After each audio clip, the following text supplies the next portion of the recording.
you just tell the people a little bit about what you've written thus far in January, just so they have a little bit of an understanding why we have selected you as the person to lead these sales calls? So far in January, we're is the 14th, right around 120 something thousand. Target premium, not ALP.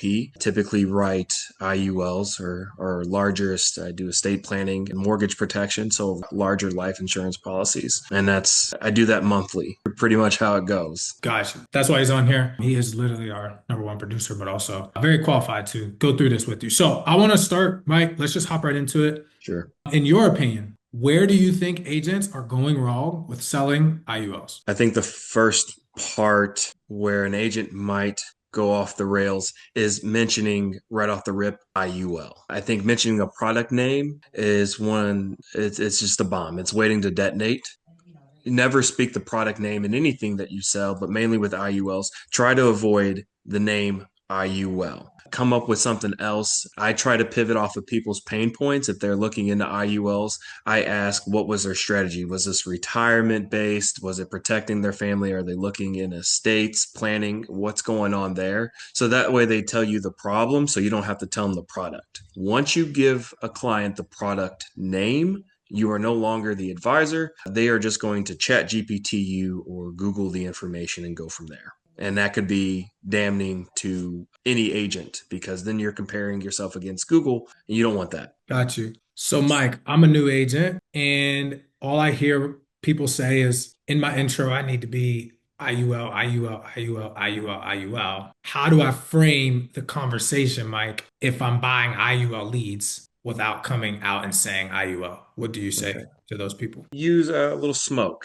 If you're just buying direct IUL leads, people typically, when they read something, they think it's interesting. They're not really going to download the name, they're going to download what it does for them. So when you call a client and they filled out an IUL lead, just introduce yourself. Say, I was calling on the indexed accounts that you inquired about. Your strategy there. Was this to protect your family or was this more so about retirement purposes? At that point, they're going to say indexed accounts. Then you're going to minimize, the IUL, like the life insurance, the investments through life insurance. That minimizes that name because they've probably been getting called all day, every day. You don't want to bolster that name. You want to bolster the name that you're trying to present, which is the problem solver. Index accounts, nobody's ever heard of something like that. So, my follow-up to that is okay, now if I'm an agent, a lot of agents that we talk to, and I get this question a lot, they're like, Trey, I'm running the leads. I'm going through, we try to focus very heavily, this Mike, on retirement strategy angle when we do advertising, because what you said is true. We're not trying to come out and just blast IUL because they'll either look at it, fill it out, think it's a scam from the beginning, and they won't give you the opportunity to present it. But can you go into how do you frame the call in regards to like the why? Now, I know it, but I don't know if the crowd fully understands. I think most people, the way these scripts that everybody is trying to give people Yeah.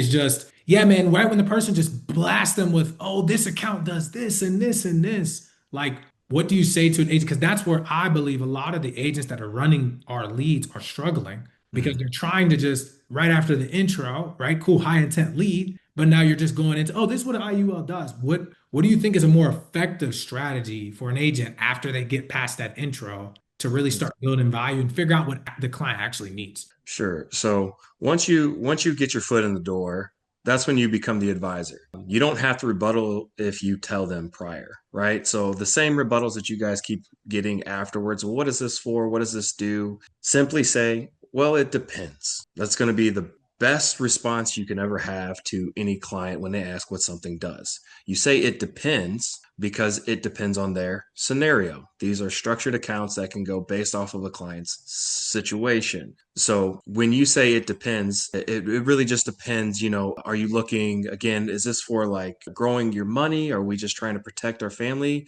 Are you currently doing anything for retirement purposes? That's when they'll start talking to you about what they're doing towards retirement. And that's going to give you all the ammo. So you're going to pivot based off of that pain point of it depends. You do not, where a lot of people go wrong is they instantly start talking about the money. component of an IUL. Oh, this is going to grow your money. Guys, the IUL in comparison to brokerage accounts is very minimal. So when you go into that realm and you start comparing an IUL to a brokerage account, you're going to lose 10 out of 10 times. Instead, talk about the guarantees of the account, the guarantees of why you need an IUL as a cornerstone of your portfolio, the insurance, the long-term care, the critical riders, the cancer coverage, and the guaranteed growth base. You're leveraging their health instead of their funds. So if people are investing or contributing, $200 a month towards a regular life insurance policy, well, they can do the same with an IUL and have some cash return on the tail end. So they're not spending the rest of their life paying to die. Is it important for an agent before they start running IUL leads to educate themselves? What do you say?